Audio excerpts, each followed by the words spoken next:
চলতি বছরের 19শে জানুয়ারি রাস্তার ভিত্তি স্থাপন করেছিলেন খোদ মুখ্যমন্ত্রী, কিন্তু দীর্ঘ 1 বছরেও সম্পূর্ণ হয়নি রাস্তার কাজ। কখনো কাজ হয়েছে, কখনো বন্ধ থেকেছে। মঙ্গলবার ফের কাজ শুরু হতেই নিম্নমানের কাজের অভিযোগ তুলে ক্ষোভ প্রকাশ স্থানীয়দের। বন্ধ করে দেওয়া হয় রাস্তা নির্মাণের কাজ। ঘটনা আলিপুরদুয়ারের পূর্ব কাঁঠালবাড়ি গ্রাম পঞ্চায়েতের গড়ারজোত গ্রামের। 1 বছর আগে আর কি কাজটা শুরু হয়। কাজে প্রচুর দুর্নীতি চলছে। আমাদের একটাই দাবি, দীর্ঘ তপস্যার ফলে আমাদের এই গ্রামের কাজটা হচ্ছে।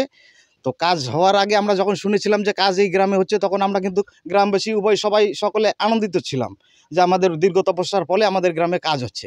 এখন দেখতেছি কাজ হওয়ার পরে কাজে প্রচুর দুর্নীতি হচ্ছে। লিগ্যাল মতো চলতেছে না। এখানে যে মেটেল ফেলতেছে সব গোল গোল পাথর পড়তেছে, না ফাটা পাথর না আর কিছু। তাই এইভাবে তো রাস্তা বেশি দিন টিকবে না। আমাদের একটাই দাবি, এইখানে রাস্তা ভালোভাবে হোক।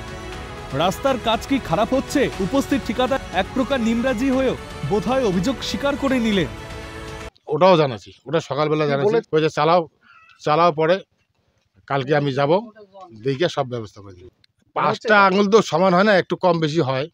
ফলক আছে বটে, কিন্তু কতটা রাস্তা হচ্ছে, কত টাকা বরাদ্দ হয়েছে তার কিছু উল্লেখ নেই ফলকে। নিয়ম মতো এসবও ফলক উল্লেখ থাকার কথা। এখানেও যে বেনিয়মের গন্ধ। সরব বিরোধী দলের নেতা আর খতিয়ে দেখার আশ্বাস শাসক শিবিরের।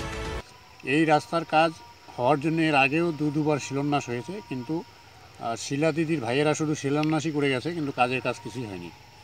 আসলে কেন্দ্রীয় সরকারের গ্রামীণ এলাকার উন্নয়নের টাকা, বরাদ্দকৃত টাকা, সেই টাকা তৃণমূল কংগ্রেসের যে নেতারা আছে তারা ঠিকাদারের কাছ থেকে কাটমানি খেয়ে কাজের অবস্থা এমন করে দেয় যে যেটা শুধুমাত্র টাকা মাটি টাকা ছাড়া আর কিছুই নয়। এখন নিয়মটা হচ্ছে যেখানে যে কাজগুলো হবে সেখানে তার ফলকটা লাগাতেই হবে, এবং সেখানে কতটা জায়গা কতটা হবে এবং কত পয়সা খরচ করা হবে ডিটেলস ওখানে লেখা থাকে। বিষয়টা আমরা দেখছি, আমি নিজেই যাবো ওখানটা প্রয়োজন হলে, যাতে সুষ্ঠুভাবে সমাধানটা হয়ে যায় এবং রাস্তার কাজটা দ্রুতগতিতে সম্পন্ন করা যায়।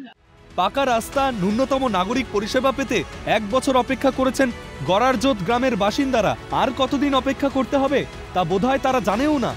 Biswajit Chakraborty report, Calcutta news.